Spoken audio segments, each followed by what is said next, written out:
estava perguntando qual a relação do vampiro com o Vlad, o empalador, então, que é o vampirão famoso. Essa é um tópico especial, né? Um dos meus tópicos favoritos, é uma das histórias que eu mais gosto de contar, né?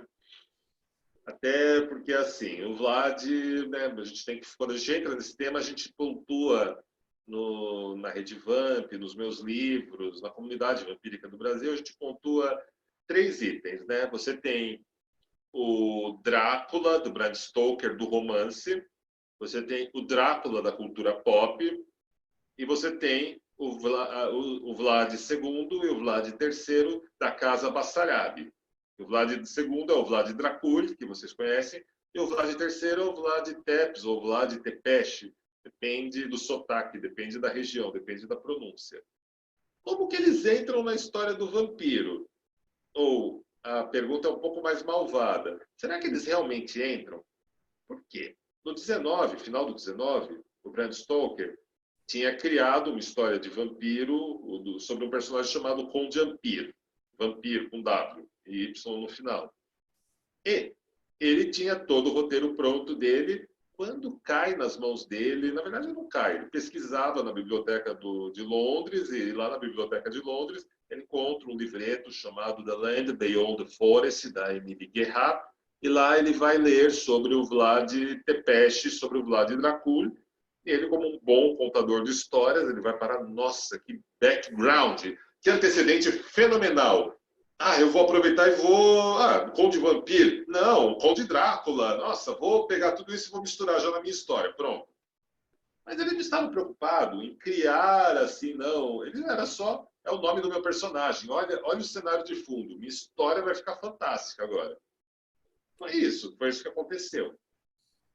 Porém, o Vlad II, o Vlad III, eu gosto muito da história, porque ela remete à Ordem do Dragão.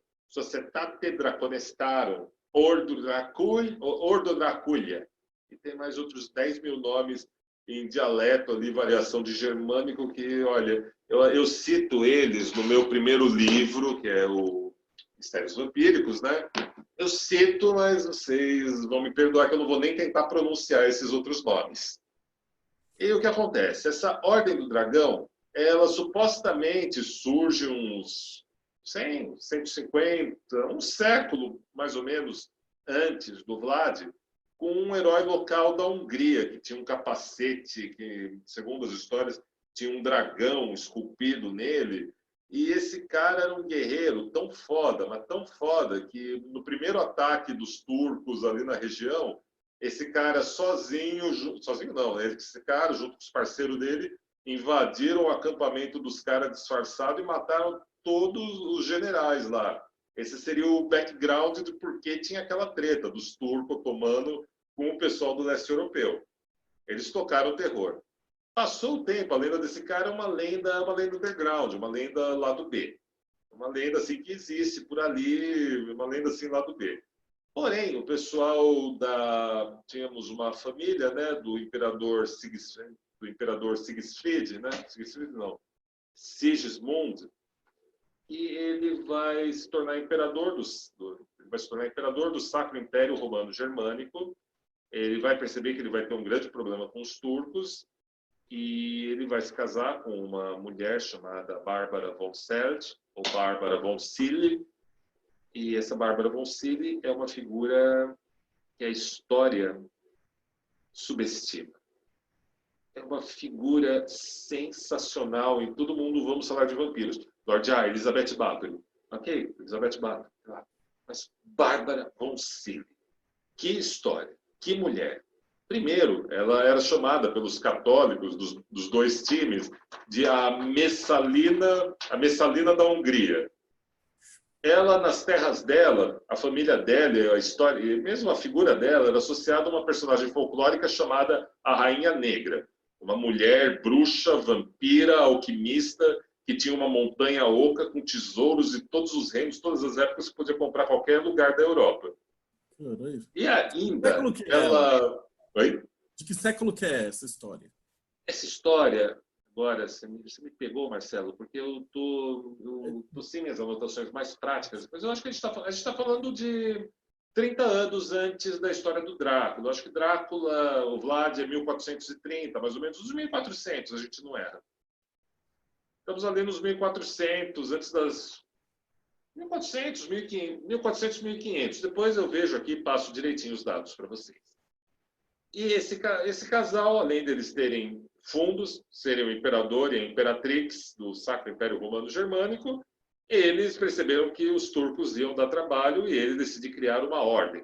Ele reúne a fina nata dos guerreiros, muitos com famílias ligadas ao passado colonizado pelos povos que desceram do norte da Europa, e vão formar uma liga de guerreiros com a função de, olha, esses turcos estão se organizando, eles vão dar trabalho, eles vão vir para cima, então vamos se organizar aqui a gente primeiro. Então, olha, tudo que pode dar vantagem para a gente está valendo. Ah, é tecnologia? Ok, é tecnologia. Ah, é espada de aço espanhol que é melhor? Ah, espada de aço espanhol. Alquimia, hermetismo, astrologia. O que faz isso vai dar vantagem técnica para a gente? Traz para cá. Traz os caras para cá para trabalhar aqui no castelo. Pega esses caras e vamos, que é legal. O que está acontecendo no norte da Itália? Ah, não, vamos botar nossos postos avançados no norte da Itália. Oi, gato. Esse é o Mênfis. Eu acho que ele desativou minha câmera. Pronto, vem cá, Mênfis. Deixa eu mostrar o culpado. Esse é o Mênfis. Ele pisou aqui no teclado, ele atravessou, como eu estava achando que ele podia fazer. E, bom, então eles estavam se preparando, essa Irmandade. Essa Irmandade, eles conseguiram várias vitórias. Tem até mesmo algumas fontes, conta a história de um livro que ninguém aí dá muita trela para eles, chamado Grimório de Abramelin, o judeu, sabe? Conhece, né? Então, ninguém dá muita trela para esse livro, né? Não é um livro muito popular até os dias de hoje. E dizem que o autor desse livro, inclusive, foi parte ali da corte desse imperador. E, inclusive, dizem que as duas mortes que a Bárbara von Cille passa, ele traz ela de volta à vida. E ainda depois da morte dessa mulher, o lugar onde ela foi enterrada, ainda falavam do espírito dela e mais umas moças que morreram naquele lugar, mortas por essa Bárbara von Cille como vampira. Caramba. Pois é, mas aí a gente vai ter uma primeira fase dessa Ordem do Dragão. Essa Ordem do Dragão vai ser mais ou menos vitoriosa nas batalhas. Eles vão ter integrantes até na corte da Espanha. Eles vão estar envolvidos no período das grandes navegações.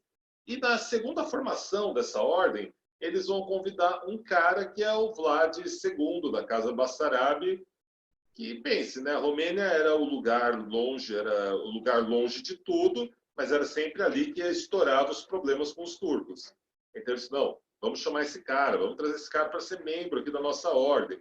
E para o Vlad, aquilo foi um negócio, o Vlad II foi um negócio assim tão, tipo, fora de série. Olha, uma colocação assim que a gente pode pensar, de repente você está aí na tua casa, liga os caras dos estúdios em Hollywood e fala, olha, Marcelo, você vai ser a partir de agora nosso consultor para uma nova franquia de filmes.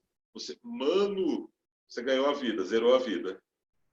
Para o Vlad II, a história é a mesma. Eu vou ser membro da Ordem do Dragão. Ele ficou tão cheio de si, tão assim, ele mudou até o sobrenome dele para Dracu. Queria dizer dragão para dizer que era um membro orgulhoso dessa ordem. Ele foi um guerreiro destacado, mas ao mesmo tempo ele estava na Romênia. A Romênia tinha problema com os turcos. Ele teve que entregar os filhos dele lá à força para o sultão, o Vlad III, o irmão dele, o Radu.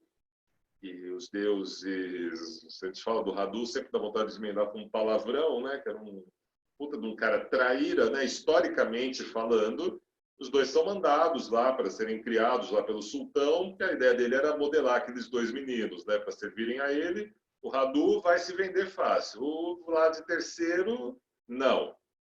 Mas essa é a história. Então, o Dracu foi membro da Ordem do Dragão, foi uma instituição muito forte para ele. O Vlad III herdou os títulos do pai. E assim, aí vem aquelas histórias. O Vlad III, o Tepeshi, ele realizou diversas missões secretas para a Ordem do Dragão. Isso é tudo documentado, é tudo coisa histórica, lá no norte da Itália. Ele, inclusive, estava lá no norte da Itália quando estavam circulando os primeiros baralhos de tarô. ele fez a escolta de um dos papas daquele período, na cidade de Florença, acho que foi Florença, né? Foi em Florença, ele esteve lá, ele passou acho que 3 meses lá, escoltando o Papa, cuidando das coisas, e ele teve acesso a tudo isso.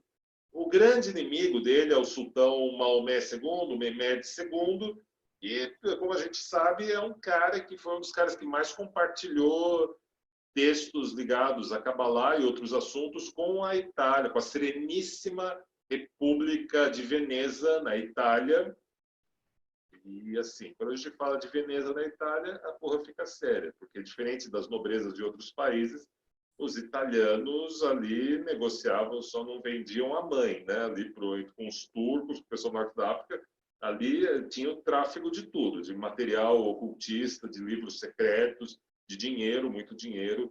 O pessoal que gosta das teorias da conspiração do mal, né?